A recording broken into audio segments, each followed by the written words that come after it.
خۆشەویستان بەردەوامین دەچینە لای پرس و باسێکی تر. ئەمڕۆ وەکو لە سەرەتای بەرنامەمەژەمان پێکرد ساڵ تێدەپەڕێ بەسەر ڕیفراندۆمی خەڵکی کوردستان بۆ سربەخۆی کوردستان لە سەدا 92 زیاتر خەڵکی کوردستان دەنگیان بە بەڵێدا بۆ ڕیفراندۆم.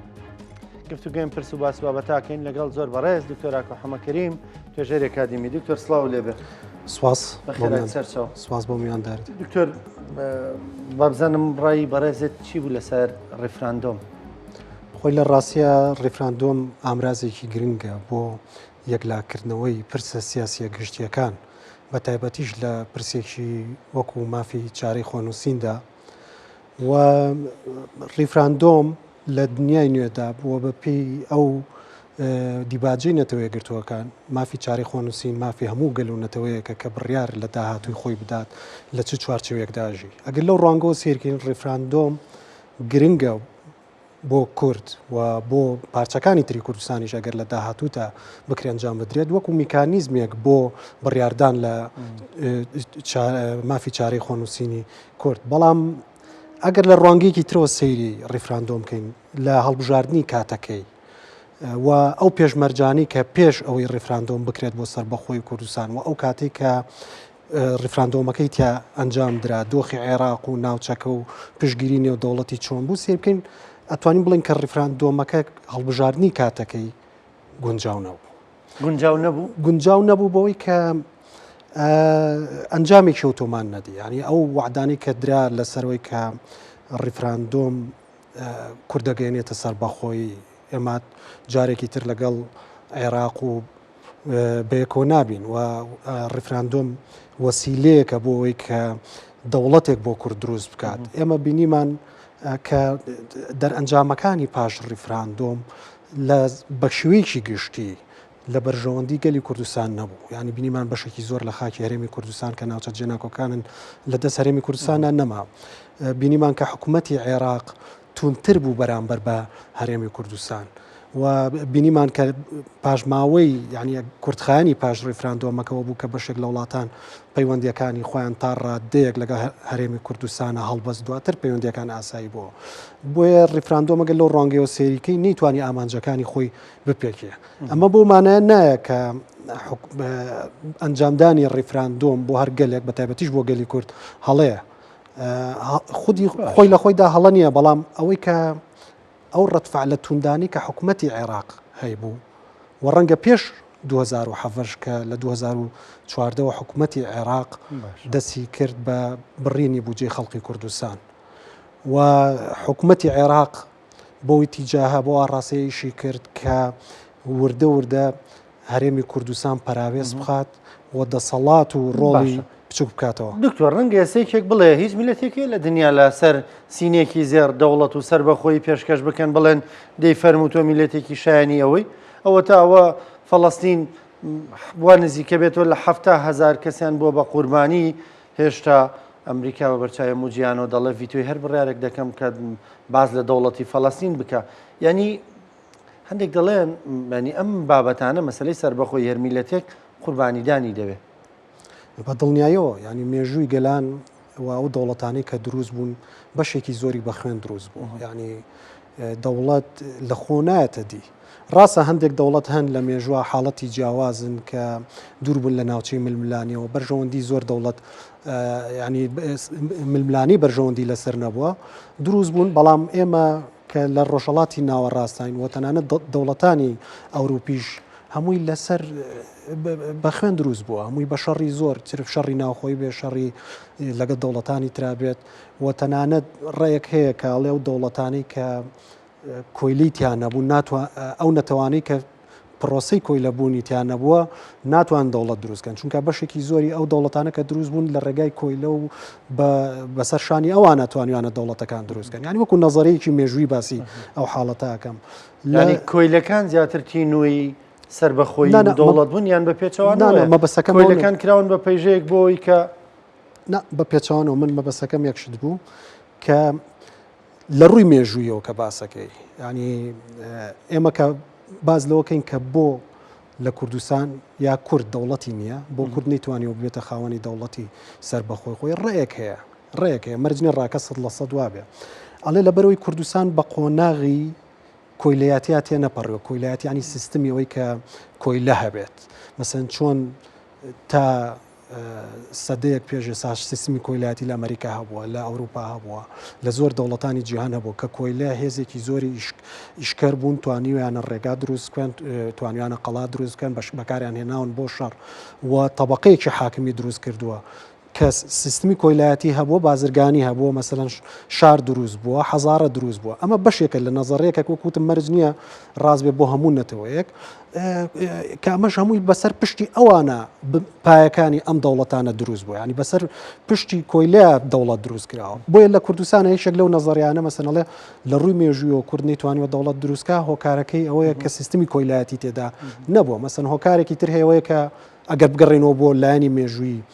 کورد نەیتوانیوە دەوڵەت دروست بکات ئەوە بووە کورد تۆپۆگرافیا ینی بەرزونیزمەیەکی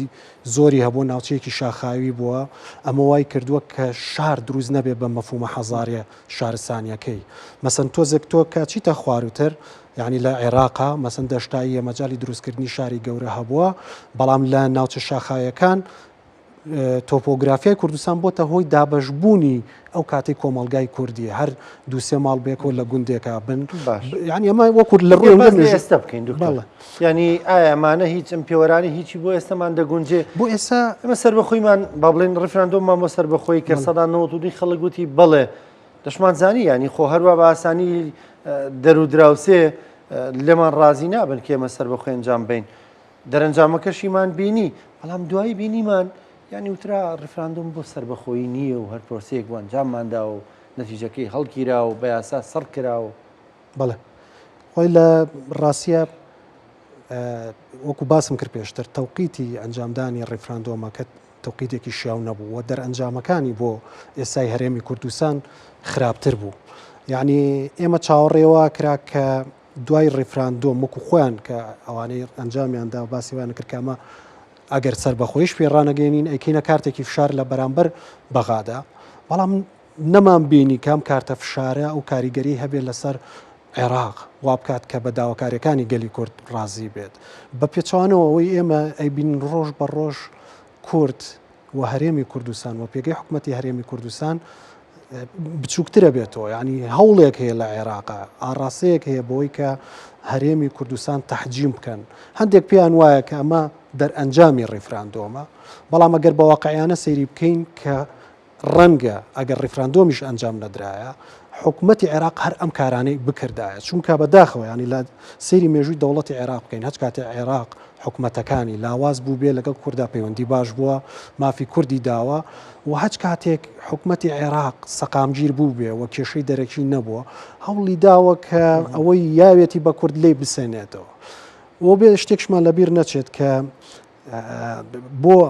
سربەخۆی هەر میلەتێک پێویستە کۆمەڵێک پێشمەرج بێتە دی یعنی بەداخەوە هەرێمی کوردستان نەیتوانی پێشەوەی کە ڕیفراندۆمەکە بکات ئەو پێشمەرجانە بهێنێتە دی مەسلەی یەکێک لە بابەتە هەرە گرنگەکان دیموکراسی مەسلەی ڕێزگرتن لە ڕای بەرامبەر بەهێزی دامەزراوەکان بوونی ئابوووریەکی بەهێز کە ئەمانەمان نەبینی لە کوردستان پێش ڕیفراندۆمەکە من ئەگەر نمونەیەک باسکەم ینی تۆ بۆی کە ڕیفراندۆم ئەنجام دەی پێویست بۆیە لە پەرلەمانەوە بڕیارێکی لەسەر بدرێت یعنی ئەمە و کاتە پەرلەمانی کوردستان بە بڕیارێکی حیزبی سیاسی لە کورسانە داخرابوو و ڕێگیری کرابوو لە سەرۆکی پەرلەمان بگەڕێتەوە بۆ ناو پەرلەمان یعنی لە جیاتیەوەی پەرلەمان بڕیار بدات کە وەکو دامەزراوەیەکی شەرعی هەڵبژێراوی خەڵق بڕیار بدات لە ئەوەی کە ڕیفراندۆم ئەنجام بدرێیان نات کۆبوونەوەیەکی حیزبی ئەو بڕیاری لێدا کە بەشێکی زۆری حیزبەکانی کوردستان تێیدا بەشدار بوون بۆیە تۆ ئەگەر لە ناوخۆی خۆتە بەهێز نەبی لە ناوخۆی خۆتا ڕێز لە بۆچوونی حیزب و لایەنەکان نەگری یاسا سەروەر نەبێت و پایەیەکی بەهێزی دیموکراسی نەبێت لە وڵاتەکە تا چۆن نەتوانی داوای سربەخۆیکەی چۆن نەتوانی ڕیفراندۆم بکەیتە میکانیزمێک بۆ فشارکردن یاخود میکانیزمێک بۆ سربەخۆیی دکتۆر هەندێک دەڵێن ئێمە بەر لە ڕیفراندۆم دەوڵەت بووین لە شکڵێکی ڕانەگەیەنراودا ینی پەیوەندیەکی نێودەوڵەتی زۆر بەهێزمانە بوو سەرکردی وڵاتەکان سەرۆکی وڵاتەکان وەزیری دەروی وڵاتەکان کە داهاتنە عێراقەن لەجار پێش بەغدا دەچوونە هەولێر ینیدا وەکو کە دەڵێم دەچوونە هەولێر وەکو پایتەختی هەرێمی کوردستان ئێمە ینی هەموو شتێکی خۆمانە بوو دەوڵەتێک بووین تەناوەیە وەکو فەرمی ڕانەگەیەنرا بوو ینی ئەو کاتە پێویستی دەکرد ئێمە بیر لەوە بکەینەوە سەر بەخۆ بین خۆێمە یعنی هیچ شتێک نەما بوو تێدا سەر بەخۆ نەبی خۆی لە ڕاستیا و قسێتەوە ینی نەگوەکو دەوڵەت سیستمێک هەیە لە پێڵن سیستمی کۆنفیدرالی کە تەواو لە شێوەی دەوڵەتەیە بەڵام تەنها لە ڕووی سەرۆکەوە یەک سەرۆک شێبێ ئێمە لەو ڕوانگەی وەگەر سیری بکەین کورد دەسەڵاتێکی زۆر باشی هەبوو ممارەسەی بۆ نمونە کە سیاسەتی دەرەوە پەیوەندی دیبلۆماسی لە دەوڵەتی فیدراڵە ناکرێ هەرێمەکان ممارەسەی پەیوەندی دیبلۆماسی بکەن لەگە وڵاتانی جیهانە بەڵام هەرێمی کوردستان ئەوەی کە جەنابیش داماژەوە پێدا لە پێشوازیکردن لە وەفدە نێودەوڵەتی و بیانیەکانە لە دروستکردنی پەیوەندی دیبلۆماسی لە دروستکردنی پەیوەندی ئابووری لەگە وڵاتانی ترا یعنی لە زۆر ڕۆوە سربەخۆیەکی تەواوی هەبوو بەڵام قۆناغی دوای ڕیفراندۆم وای کرد کە جارێکی تر حکوومەتی عێراق خۆی هەست بە سەرکەوتوو بکە بە تایبەتیش پاش لە دەستدانی ناوچە جێناکۆکەکان جۆرێک بە جۆرەکان حکوومەت عێراق خۆی بە سەرکەوتوو زانی و ئێساش ئەو نێتە هەیە کە هەرێمی کوردستان بچوو بکرێتەوە ئەو دەسەڵاتانی کە هەیەی ڕۆژ بەردوای ڕۆژ ئێمە بینین کە شتەکان لە هەرێمی کوردستان وەرەگیرێتەوە یعنی بینیمان لە دوای ناوچە جێناکۆکەکان و ڕیفراندۆم بە بڕیاری دادگا فرۆشتنی نەوتی هەرێم وەسێنرا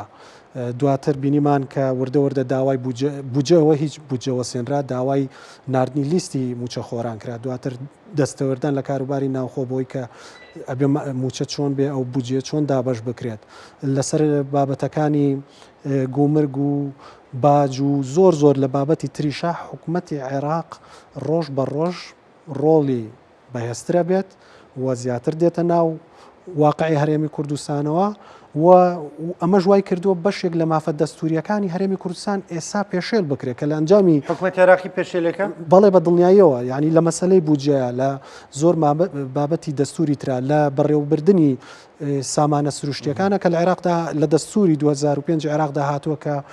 دەسەڵاتێکی هاوبەشە لە نێوان حکوومەتی عێراق و حکوومەتی فیدراڵی ینی ئەمە ڕێک هەیە کە ئێستا گەشوونەتە مەرحەلەیەک ڕەنگە ئێمە بەشێک لەو مافە دەستوریانی کە هەمانە لەلایەن حکوومەتی عێراقەوە یا جێبەجێ ناکرێت یاخود پێشێ لەکرێت ئەمیش دەرئەنجامی وەکو باسم کرد ئەو دۆخە بوو کە لە دوای ڕیفراندۆمەوە دروست بوو ینی ئەگەر بکرایە دراسێکی وردر بکرای لەسەر ئەو بابەتە بە تایبەتیش تێگەیشتن لە هێزە هەرێمی نێودەوڵەتیەکان تێگەیشتن لەوەی کە هەرێمی کوردستان ئایا ئێمە بەڕاستی چەند وەختە دەوڵەتانی ڕۆژئاوە ئەمریکا دەوڵەتانی دراوسێمان بە تورکیا و ئێران و وڵاتانی ترەوە بەشێکی زۆریان خۆیان بە پشتیوان و دۆستی کورد دەزانن یعنی ئەگەر لەو کاتەدا و ئێساشی لەسەر بێت خوێندنەوەیەکی واقعیانە بکرێت بۆ ڕۆڵی ئەو دەوڵەتانە و بەوەی کە بەشێک لە حیزبە سیاسیەکان ئیدعایەوە کەن کامانە دۆستی ئێمن و دۆستی کوردن بۆ ئێمە نەمان بینی کە هەڵوێستێک ئەگەر واقعیانە سەیری و دۆخە بکرایە بۆم دەوڵەتانە نەمان بینی کەس پشتگیری بکات لەو واقعی کە لە کورسان هەیە بۆیە ئەمێ بگەڕێمەوە سەرەوەی کە ئیعلانکردنی سەربەخۆیی یعنی یا ڕاگەیاندنی سەربەخۆیی هەر دەوڵەت و میلەتێک بە دوو شێوازەکرێ یاوەتا بە شێوازێک کە تۆ خۆت پسەپێنی بە ئەمری واقع تۆ بەهێز بیت ئیتر ئەگەر ڕوبەڕووی بۆ نمونە ئاڵوقەی ئابووریە بیتەوە ڕوبەڕووی جەنگە بیتەوە بتوانیت تیا دەربچیت و سەرکەوتوو بیت واتە خۆت بەهێز بیت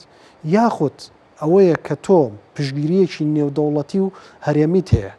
و ئەم دەوڵەتانە یاد پارێزن یا پشتگیری تەکەن لەوەی کە تۆ سەربەخۆی خۆت بەدەست بێنی بۆ نمونەمە بینیمان لە باشووری سوودان لە ڕێگای نەتەوەیە گرتووەکانەوە ڕیفراندۆم کراوە توانرا ئیمکە ینی پشتگیریەکی نێودەوڵەتی هەبوو بەوەی کە ئەم کێشەیە چارەسەر بکرێت لە ئەفریقاوە دەوڵەتێک ڕابگەێنرێ لە باشووری سوودان یعنی بوونی پشتگیری نێودەوڵەتی تەنها بەوە نییە کە تۆ وەفدێک ببینی وە سەردانی لایەنێک بکەیت بەشێکی گەورەی پەیوەندی بەوە هەیە کە چەند تۆ پرۆسەیەکت هەیە یاخت پرسێکت هەیە لەم پرسەدا دەوڵەتان پشتیوانی دەکەن کە ئێمە دروستبوونی دەوڵەتی کوردی خەون و ئاواتی هەموو تاکێشی کووردە ینی ئێمە هەمومان ئەمانوێت کە هەتا ئەو فترەی کاژین بە چای خۆمان ببینین کە دەوڵەتێکمان بۆ هەرێمی کوردستان هەبێت یا بۆ کورد. بەڕێز دکتۆر کە حومەکەریم توێژەر ئەکادمی سپاس دەکەم سپاس بە بەشداریکردن سپاس بۆ میوانداری سەرچاو خۆشەویستان بە یارمەتی ئەو کاران بەرنامەی پرسە ڕۆژتان پێشکەشکرا تا پێتانەگەینەوە کاتێک خۆش.